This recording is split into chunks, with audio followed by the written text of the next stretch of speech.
Save America Act, just common sense. Trump RX arrives. Dow Jones hits 50,000 for the first time. This starts David D. Schein for Saving America with my own take on key stories from this past week focused on politics and business. I keep notes continuously with stories from the week. For this week, I have over 125 pages of notes, so I'm not going to be running out of material anytime this decade, folks.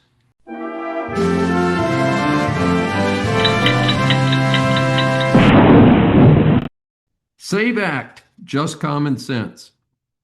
As a lifelong conservative, I do love it when the whack liberals put their foot in it. Basically, the opposition to the Save America Act, which simply requires voter ID, is racist and sexist. The liberals claim that it would be disenfranchise minorities and females. What century are they living in? One liberal congressman claimed that women do not have ID. Moron! My calendar says it's 2026, not 1890.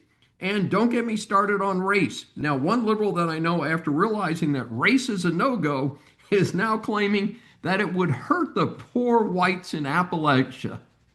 Yep, they can't get to civilization to get an ID. Hey, you know what? I was in Pigeon Forge, Tennessee last summer in the foothills of the Smoky Mountains. The place looks like Las Vegas. I'm pretty sure those folks know how to get ID. Crazed Chucky Schumer is using the term Jim Crow 2.0 to block SAVE. I find this hilarious in that Southern Democrats, not Republicans, were behind the Jim Crow laws. Time for Chucky to check in at the facility for the mentally impaired. Dem Senator from Pennsylvania, John Fetterman, has now come out in favor of the SAVE Act. Maybe some other Dems will catch on that this is a 90-10 issue. That's right, 90% of Americans favor voter ID. And maybe the other Democrats will get the message. Dems threaten to shut down the Department of Homeland Security. In their most anti-American move yet, the Dems are threatening to shut down the Department of Homeland Security because they're mad at ICE for removing some of their voting bloc. For what other reason could the Dems be on the side of murderers, rapists, and other criminals?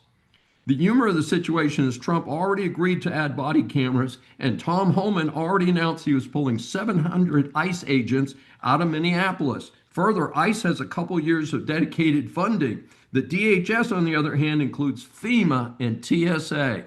This is basic security for Americans. The current Dem leader in Congress has put together a wish list that would incredibly interfere with the important law enforcement work of ICE. This disgrace to America forgets the active ICE operations under his beloved Obama. That's right. At this point, Obama was ahead on deportations of Trump. As I said in last week's Saving America, Week in Review, I support reasonable reforms for ICE. I suspect a majority of conservatives do. As usual, the Dems want to stop ICE altogether since they cannot win elections without illegals being counted in official census numbers and without their votes. Look, this is the only reason they're taking the positions that they're taking. DOT pulls hundreds of illiterate truck drivers off the road. My number one concern is safety. A mystery for me is why any business would want someone operating a truck who's not fully qualified to do so. The legal liabilities are massive. Frankly, I think one way to clean this up are plaintiff suits against the companies that hired these unqualified drivers. The numbers are stunning. The DOT tells us that the U.S. Department of Transportation ran a 3-day national operation called Safe Drive. They did 8,200 inspections in a 3-day period across 26 states. An amazing 704 drivers were taken off the road. The most common reason was that 2/3 of them did not speak enough English to understand road signs and other directions. 56 were arrested, including DUI and being in the U.S. illegally. Over 1,200 vehicles had their status pulled for safety issues. Again, the legal liabilities here are major. I call on insurance companies to audit their insured companies to make sure that their customers are only hiring qualified drivers. Trump RX arrives. Love the concept, hate the name. As I've said before, systems and laws are for people. I do not want any politician to name any bill or proposition that has the name of the current politician. Glad Trump did something that is decades in the making. Why on earth, when so many medical and pharmaceutical discoveries are developed here in America, many with our tax dollars, would we pay the highest prescription prices in the world, sometimes 2, 3, 400 times more than other countries? Best guess, politicians from both parties are heavily supported by the pharmaceutical lobbies. As I understand it, many major drugs are still under patent. That is when they are the most expensive and will be available through this new government pharmacy operation. The prices Trump mentioned in his announcement were very attractive. Given that this could be an inconvenient way to get drugs, I suspect this will force drugs at normal pharmacy operations to present the same prices. The term that Trump applied is that the U.S. will receive most favored nation treatment. Americans will be guaranteed the best prices available in the world. This should have been accomplished on a bipartisan basis decades ago. I salute Trump for getting it done. The leading stock index, the Dow Jones, hit 50,000 for the first time. Of course, the headline does not tell you that a bunch of stocks took a major hit for 3 days prior. So part of this was simply a recovery. A couple lessons. Don't ride the market daily unless you're in the business. I suggest checking your account once a month or even better, quarterly. That will help preserve your sanity. Some say stocks are for the rich folks. Not me. Most Americans have saving accounts through their employer. There are 401k for private sector employers and 403b for nonprofit employers. So the stock index moving to that level is generally speaking good for employee savings accounts and retirement accounts invested in the broad market. Balancing what appears to be good news, the January jobs report indicated only 22,000 new private sector jobs were added. This is a pitiful number. A good number would be about 170,000 or more. In fact, it was even lower than the expected 45,000 new jobs. This is the challenge for Republicans. Those without jobs or fearing losing their jobs may not vote or will vote for the Dems. That is despite the fact that the Dems feature high taxes and other disastrous policies. See what the new Dem governor of Virginia has done in just a month. Washington Post announces massive layoffs. Given how bad the Post newspaper is, I'm surprised it took them this long to start real cuts. An estimated 1/3 of their staff is being laid off in what is called a strategic reset. Now, there's nothing funny about being laid off. I was laid off from a faculty position during the Great Recession. It took me a full year to land another faculty position. In this case, I found it humorous that because the owner of the Post is one of the richest persons in the world, some have suggested he should have used his wealth to keep more folks employed. They must have missed the part about the Post being a business. The Post's declining popularity could also be tied to what some of us conservatives call wokeness on steroids. In one report I saw, the Post had 12.5 reporters tied to climate change. 2/3 of them may be laid off. And folks wonder why the paper has been sinking for 3 decades in terms of reporting quality. Some people leaving actually blamed the owner for trying to curry favor with Trump. Come on, guys, nobody reads that rag since it had zero credibility due to sloppy, biased reporting. Trying to be objective would have helped, but that is not how the latest version delivered the news.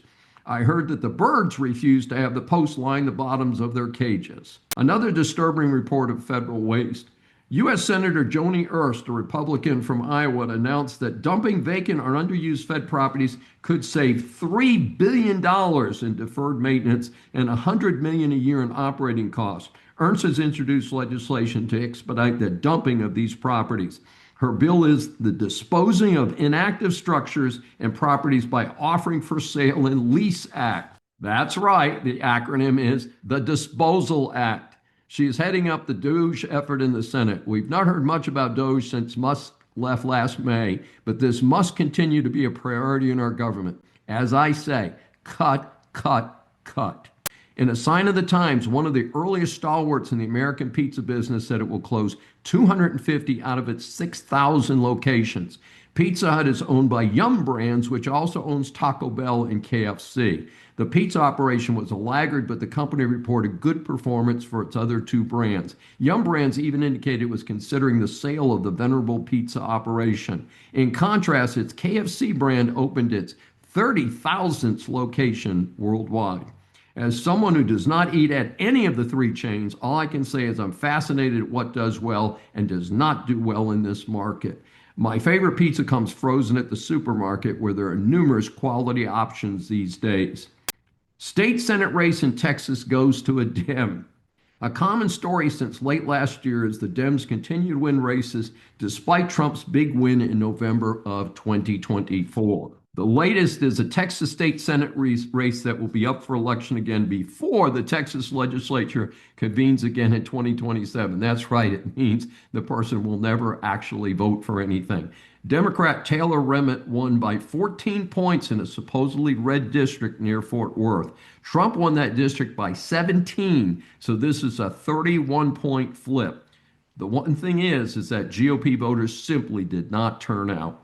I can also volunteer that as much as the news junkie that I am, I did not even know this race up in Fort Worth was happening. So let's not read too much into this other than the GOP folks need to get on their track shoes and get rolling. Note the other Texas race was a special election to fill the congressional seat for the 18th congressional district, which has been held by whack liberals for over 35 years. So another whack liberal was elected by my congressional district. That is no biggie. The district is impacted by redistricting here in Texas, so I hope I will get a decent member of Congress following the November 2026 elections. And maybe the new 18th will get someone who actually helps the people of that district. Rocky times in the UK.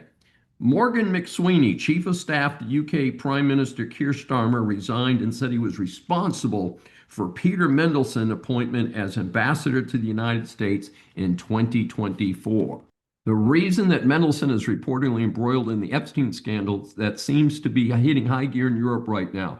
In this case, it is not sexual activity, but reportedly releasing sensitive business information to Epstein in 2008. At present, there are no charges pending against Mendelsohn, who was removed from his ambassador position following the earlier release of Epstein documents last year. GOP voters oppose Nexstar-Tegna merger. My regular audience knows that I oppose most mergers. I find we are coasting towards a world with fewer choices and higher prices. Lack of competition breeds stagnation. In no surprise to me, a national poll of GOP voters overwhelmingly opposed the proposed merger of Nexstar and Tegna, which is a $6.2 billion deal that includes an incredible 244 TV stations across 44 states. This would exceed the current legal ownership cap of 39% of U.S. households. I'm assuming this deal would require congressional approval to get past the current cap, and I hope that is not going to happen. We in the United States are proud of our culture, a unique mix of cultures of the rest of the world.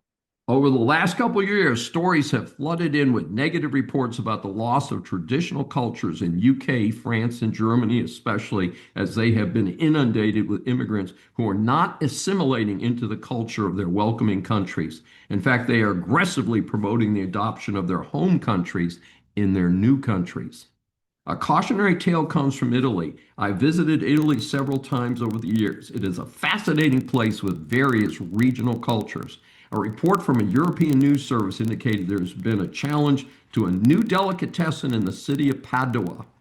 There's a plastic pig in the front window.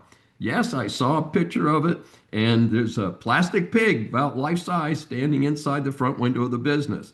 In much of the world, this is no big deal. However, a local Muslim leader has asked to have it removed, calling it offensive and inappropriate. Many of the meats sold at this deli, after all, are made from pork. The person making the challenge does not sound like a typical Italian. So a newcomer to this town is demanding a change rather than assimilating into his new environment. What would come next? Blocking the sale of all products made from pork? Prosciutto, anyone?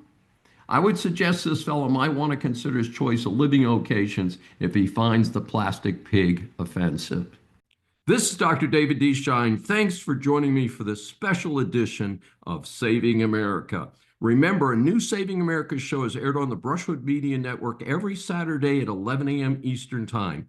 Listen on any of the 16 network stations, Apple or Google mobile app, Apple CarPlay, TuneIn, Smart Speaker, and all smart TVs. Find more information at the brushwoodmedianetwork.com. Please be sure to join us each week. We welcome and love your feedback from our growing audience.